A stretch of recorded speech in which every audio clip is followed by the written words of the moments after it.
Aujourd'hui dans Ballistic Burgers, à la demande générale, nous allons organiser un duel entre les burgers surgelés écrasés d'Aldi et les burgers surgelés écrasés de Walmart. Allons-y.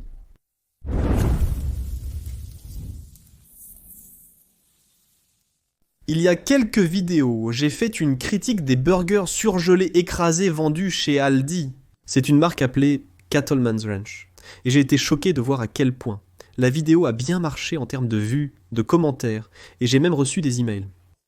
Donc, ce que j'ai appris de ça, c'est qu'il y a beaucoup de gens qui consomment ces burgers surgelés tout près, vous savez. Les burgers Bubba et ceux d'Aldi. Donc, l'une des vidéos était une demande pour que je compare le burger Aldi, le Cattleman's Ranch, aux smashed burgers vendus chez Walmart, qui sont d'une marque appelée Alton's Chop House. J'ai pensé que ce serait une bonne idée de vidéo, alors je suis allé à mon Walmart local et j'ai acheté ces articles. Encore une fois, ils vendent leur propre marque, Alton's Chop House. J'ai donc pensé à faire une vidéo amusante, une sorte de duel, comme le Thrilla in Manila. Je suis donc allé à mon Walmart local et j'ai acheté ceci. C'est la marque qu'ils vendent, Alton's Chop House, et j'ai payé 10,48 € pour cette boîte. C'est 32 onces, 8 steaks hachés de 4 onces, exactement comme les smash burgers d'Aldi, la marque Cattleman's Ranch. Ceci coûte 8,79 € la boîte, mais c'est 32 onces, 8 steaks hachés de 4 onces. Et je veux préciser, parce que c'était l'une des questions dans les commentaires, qu'est-ce qui est ajouté au bœuf ? Le seul ingrédient indiqué sur ces deux boîtes est 100% bœuf. C'est écrit sur le devant de la boîte. Si on se fie à ce qu'ils disent, c'est bien ça. Quoi qu'il en soit, faisons une comparaison visuelle ici. Dès le départ, on constate une différence significative dans leur apparence. Celle-ci vient de Walmart, le ranch Alton, et voici celle d'Aldi, le ranch du Bouvier. Celle-ci a l'air plus, vous savez, moins transformée, je dirais que c'est une bonne façon de le dire. Et celle-ci ressemble beaucoup au Bubba Burger, dans le sens où elle est, vous savez, très transformée. Et je ne comprends pas vraiment ces sortes de perforations qu'ils mettent là-dedans. Ce que je pense, c'est qu'ils écrasent vraiment ces choses assez fort. Et c'est une façon de s'assurer que, tu sais, tu auras une bouchée tendre. Ce ne sera pas trop dur. Mais encore une fois, et je vais te le dire, je ne suis pas, il n'y a aucun sponsoring ici. C'est mon avis personnel. Tu sais, on a eu notre Aldi il n'y a pas si longtemps que ça. Et j'ai apprécié mon expérience là-bas. Mais je ne fais pas du tout la promotion d'Aldis, croyez-moi. Il y a énormément de corbeaux en ce moment. Je ne sais pas ce qui se passe, mais bref, voici donc ces deux steaks côte à côte. On voit clairement que celui d'Aldi a l'air un peu plus naturel. De toute façon, la vérité se fera quand je vais les goûter. Alors, passons au grill. On va cuire les aliments sur la plaque qui chauffe à feu moyen fort actuellement. Dépose les deux steaks. Et je vais les cuire selon les instructions des deux boîtes. C'est 4 minutes de ce côté. On va les retourner et cuire encore 2 minutes. Assaisonner avec un peu de sel.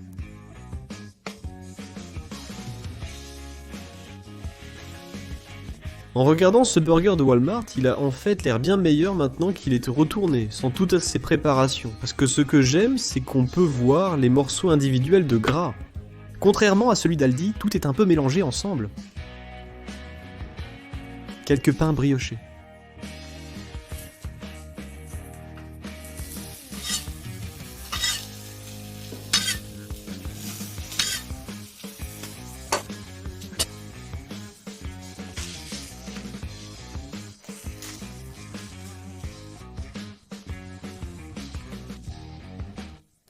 Les deux rétrécissent légèrement. Celui-ci gonfle un peu plus que l'autre, car il est vraiment très compacté. Il y a une petite courbure ici. C'est probablement pour ça qu'ils m'étonnent toutes ces perforations, pour éviter que ça ne se courbe, vous voyez. D'accord. 4 minutes.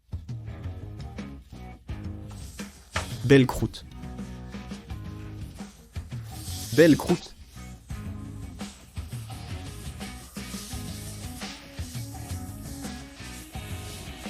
Nous allons continuer pendant 2 minutes de plus.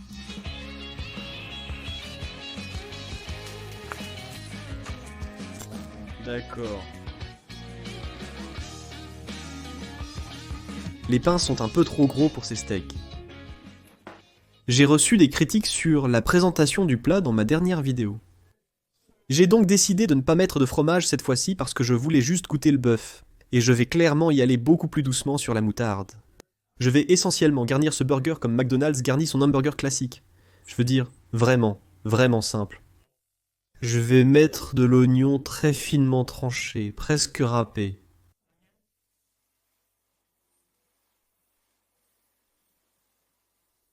C'est comme ça que j'aime un peu d'oignon cru sur un burger, mais je le préfère vraiment très fin. Quelques petits cornichons.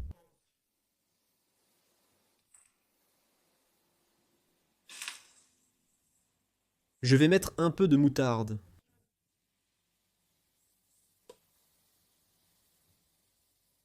Et un peu de ketchup. Et j'aime bien un peu de ketchup avec de la moutarde. Nous allons couronner tout ça. Dès le départ, je vais dire qu'en ce qui concerne le rétrécissement, ils rétrécissent à peu près de la même façon. Ces deux burgers sont quasiment identiques en taille. Je vais vous le prouver. Donc, vous pouvez voir que lorsque j'ai préparé les burgers, j'ai intentionnellement poussé le steak vers l'avant, près du bord, pour éviter l'aspect d'un champignon. Vous pouvez voir que c'est à peu près pareil. Rappelez-vous qu'ils appellent ça des burgers écrasés au passé, plutôt que des smash burgers. Donc la vraie différence entre ce que c'est et la préparation d'un vrai smash burger, c'est que lorsque vous écrasez cette viande fraîche non congelée sur la plaque, elle colle, elle adhère à cette plaque chaude. Et ça, rien que ça, va vraiment minimiser la quantité de rétrécissement que vous obtenez. Quand vous avez un burger congelé sur la plaque, il ne va pas du tout coller. Et quand je cuisine sur une plaque, je veux que mon steak haché colle. Je veux devoir le gratter parce que je sais que j'obtiens une croûte incroyable comme ça. Mais avec ceux-là, vous savez, ils sont congelés.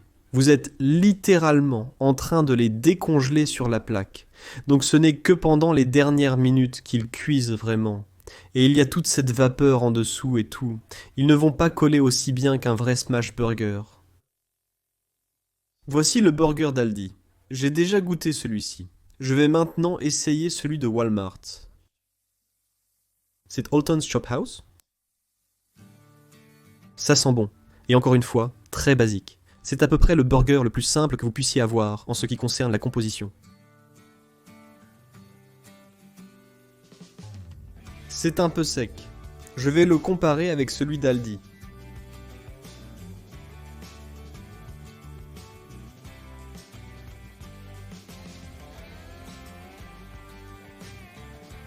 Aldi gagne. Ils ont été cuits sur la même plaque, au-dessus du même brûleur de mon plan de cuisson.